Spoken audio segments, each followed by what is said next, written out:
আমরা এতক্ষণ জানলাম যে কোশ্চেন প্যাটার্ন কী আসবে, সেকশন এ আর সেকশন বি মিলিয়ে কী কী কোশ্চেন আসতে চলেছে। এবার আমরা দেখব যে এই যে 100টা কোশ্চেন আসবে সেটা কোথা থেকে আসবে। না অ্যাপটি, না রিজনিং, না ম্যাথমেটিক্স, অনলি কম্পিউটার সায়েন্সের সাবজেক্ট। এটা না মাথায় থাকে প্রত্যেকের। এই হচ্ছে সিলেবাস। অর্থাৎ কী কী আছে, প্রোগ্রামিংয়ের সাবজেক্ট হিসেবে আছে সি প্রোগ্রামিং আর object oriented programming. Object oriented programming কিন্তু সি প্লাস প্লাস দিয়ে দেয়, অর্থাৎ ওপি কিন্তু সিঙ্গেল ইউজ হতে পারে না কখনো। ওপি থিওরি থাকে প্লাস সি প্লাস প্লাসের কিন্তু প্রচুর কনসেপ্ট থাকে, সি প্লাস প্লাস দিয়ে ওপিটা ইমপ্লিমেন্ট করা থাকে। আর ল্যাঙ্গুয়েজ হিসেবে বলতে পারি, যদিও বা ইউনিক্স ল্যাঙ্গুয়েজ না, ইউনিক্স অপারেটিং সিস্টেম, কিন্তু ইউনিক্সের অজস্র কমান্ড থাকে। পুরো সিলেবাসের মধ্যে যদি সবথেকে ছোট আর সবথেকে সুন্দর সিলেবাস হয় পুরো সাবজেক্টগুলোর মধ্যে ইউনিক্সের হাতে গোনা কয়েকটা কমান্ড আছে, আর 3-4টে থিওরিটিক্যাল কনসেপ্ট আছে। ভিআই এডিটার, ইউনিক্সের শেল, কার্নেলের কনসেপ্ট, এই আর কমান্ড খুব ভালো করে জানতে হয়। অজস্র কমান্ড এসে প্রত্যেক বছর।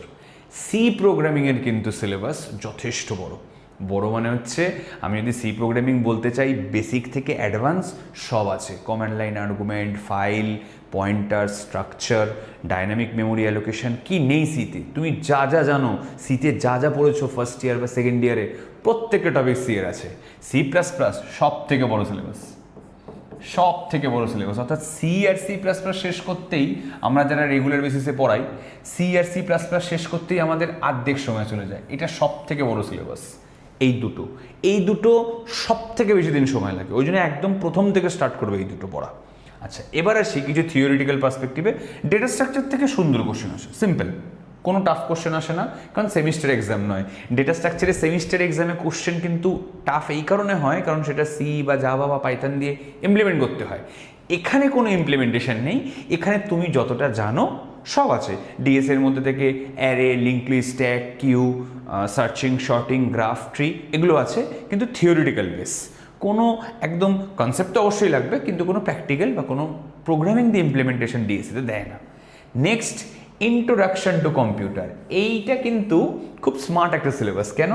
এটা আসলে সিওএ, অর্থাৎ কম্পিউটার অর্গানাইজেশন অ্যান্ড আর্কিটেকচার, অর্থাৎ basic input output, bus structure, pipeline, subroutine, DMA, direct memory access, and RAM ROM, সব থেকে বেশি এই টপিকটা থেকে আসে। আর খুব সুন্দর, মানে ইজি টপিক, কঠিন না, জাস্ট তোমাকে থিওরি রিডিং পড়তে হবে। নেক্সট, অপারেটিং সিস্টেম, বেশ বড় সিলেবাস, সব আছে কিন্তু ওএস এর মধ্যে। সেমিস্টারে যা যা পড়ে এসছো তোমরা সব থাকবে, শুধু ইজি থাকবে, কঠিন থাকে না। সেমিস্টারে যে অঙ্কগুলো করতে হয়, ধরো ব্যাংকার্স করতে হলো, শিডিউলিং অঙ্ক করতে হলো, সেগুলো করতে হবে না, কিন্তু ওএস এর পেজিংয়ের অঙ্ক দেয়। ওএস এর মধ্যে ম্যাথ বলতে কিন্তু অনেকবার পেজিংয়ের ম্যাথ দিয়েছে, এটা যেন মাথায় থাকে।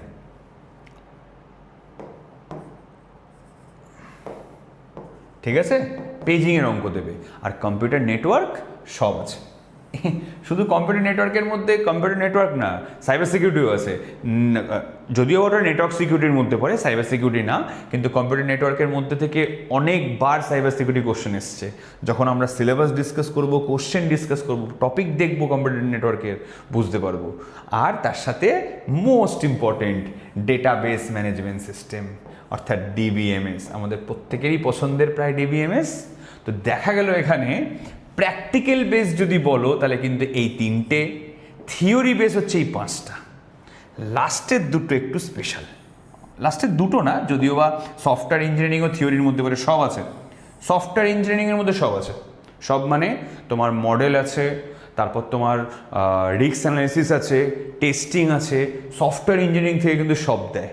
এখানে যা যা এগুলো সব সেকেন্ড, থার্ড, ফোর্থ সেমিস্টারে পড়ানো হয় এই টপিকগুলো।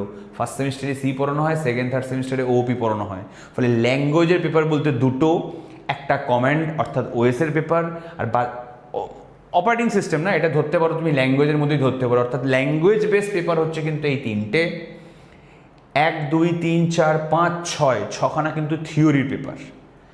মেশিন লার্নিং কিন্তু অনেকের সিলেবাসে নেই। এটা কিন্তু একটা খুব ইম্পর্টেন্ট জায়গা, যেখানে কিন্তু মেশিন লার্নিং কিন্তু প্রচুর বিএসসি থেকে শুরু করে, বিসিএ থেকে শুরু করে অনেক সিলেবাসে, এখনও কিন্তু বিসিএ সিলেবাসে মেশিন লার্নিং নেই। মেশিন লার্নিং কিন্তু পুরো নতুন, জেকাতে পড়ানো হয়। আর মেশিন লার্নিংয়ের সিলেবাসে যা লেখা থাকে, লাস্ট 3 বারের কোশ্চেন যদি তুলে দেখো, প্রত্যেকবার সিলেবাসে থেকে বাইরে থেকে একটা কি দুটো কোশ্চেন দিয়েছে, প্রত্যেকবার। মেশিন লার্নিং সাধারণভাবে মাস্টার ডিগ্রি মানে এমসিএতে, বিটেকের একদম ফাইনাল ইয়ারে গিয়ে মেশিন লার্নিং পড়ানো হয়, 6 বা 7 সেমিস্টারে মেশিন লার্নিং থাকে। কিন্তু জেকার ক্ষেত্রে কিন্তু একটা খুব ইম্পর্টেন্ট বিষয়, মেশিন লার্নিং থেকে কিন্তু ডিপ কোশ্চেন আসে। মেশিন লার্নিং ইজি সিলেবাস দিয়ে রেখেছে, সিলেবাস ওরিয়েন্টেড কিন্তু জেকাতে সবসময় আসে না। আমি যখন কোশ্চেন ডিসকাস করব বুঝিয়ে দেবো। এই হচ্ছে আমাদের সিলেবাস, খুব একটা কঠিন না, আবার সহজও না। যদি ভালো র্যাঙ্ক চাও, এই 1 মাস খুব ভালো করে পড়তে হবে। স্ট্র্যাটেজি, আবারও বলবো, স্ট্র্যাটেজি ইজ দ্য কি। এন্ট্রান্স এক্সামের জন্য স্ট্র্যাটেজি, স্মার্ট ওয়ার্ক এছাড়া কোনো উপায় নেই ভালো র্যাঙ্ক করার।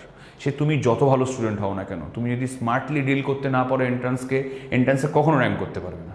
দিস ইজ অল অ্যাবাউট জেকার সিলেবাস। আপকামিং ভিডিওসে সাবজেক্ট পড়বো আমরা, এক এক করে প্রিভিয়াস ইয়ার পড়বো আর সাবজেক্টগুলো শিখবো। Thank you.